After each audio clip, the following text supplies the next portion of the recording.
روزوں سے متعلق ضروری اور اہم مسائل وہ آپ کی خدمت میں ذکر کیے تھے۔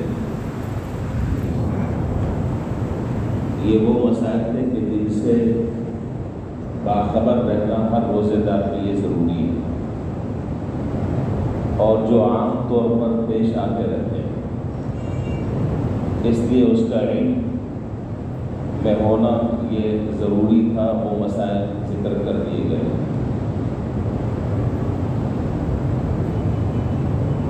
دوسرا مسئلہ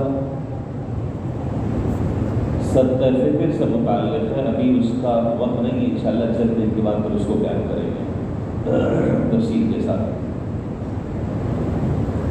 آج ایک روایت نظر سے گزری، اس روایت کو بیان کرنا موصول ہے۔ اس روایت کے بیان کرنے سے پہلے یہ بطور تمہید کہ یہ بات سمجھ لینی ضروری ہے۔ بنیادی طور پر یہ بات ذہن میں بٹھانا ضروری ہے کہ رمضان کے مہینے کو اللہ تعالیٰ نے عجیب و غریب خصوصیات عطا فرمائی ہیں۔ من جملہ ان خصوصیات میں سے ایک بہت بڑی خصوصیت یہ ہے کہ اگر کوئی آدمی اچھی عادت اس رمضان کے مہینے میں اپنا لے تو اللہ تعالیٰ کی رحمت سے امید ہے کہ انشاءاللہ بقیہ سال کے مہینوں میں بھی اس کی پابندی کی توفیق ہوگی۔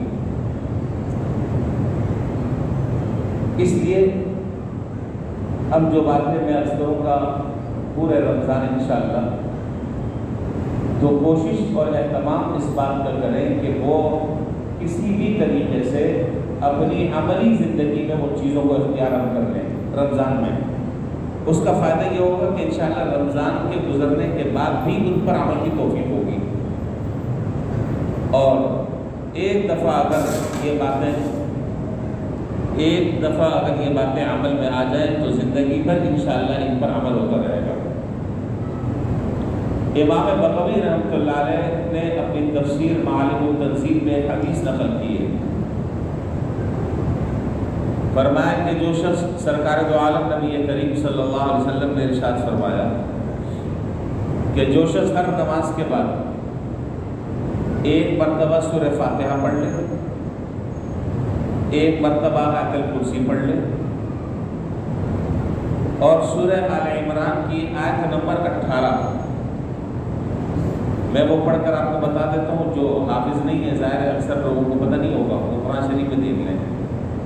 سورہ آل عمران کی آیت نمبر 18، شہید اللہ انہ لا الہ الا هو والملائکۃ واولو العلم قائما بالقسط لا الہ الا هو العزیز الحکیم۔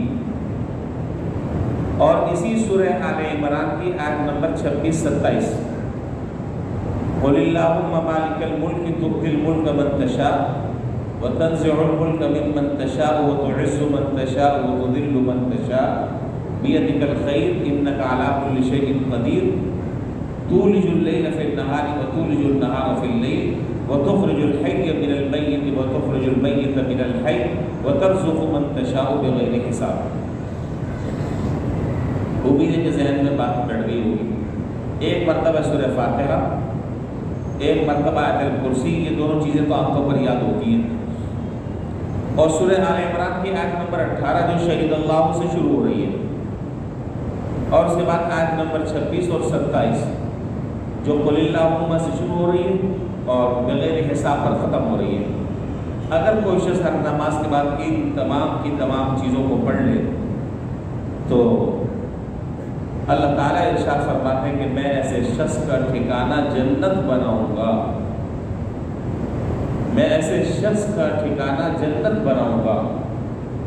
نمبر 2، اللہ تعالیٰ ارشاد فرماتے ہیں میں اسے خدیرۃ القدس میں جگہ عطا کروں گا۔ یہ بہت قریبی ایک مقام ہے جو اللہ تعالیٰ ہر ایک کو عطا نہیں فرماتے ہیں۔ اللہ تعالیٰ اس پڑھنے والے کو خدیرۃ القدس میں جگہ عطا فرمائیں۔ اور ہر روز 70 مرتبہ اس پر نظر رحمت کروں گا، ہر روز 70 مرتبہ اس پر میں نظر رحمت کروں گا، اور 70 حاجتیں روزانہ اس کی میں پوری کروں گا، اور آخری بات ہر حاسد اور دشمن سے میں اس کی حفاظت کروں گا، اس کو میں حاسدین اور دشمنوں پر غلبہ عطا کروں گا۔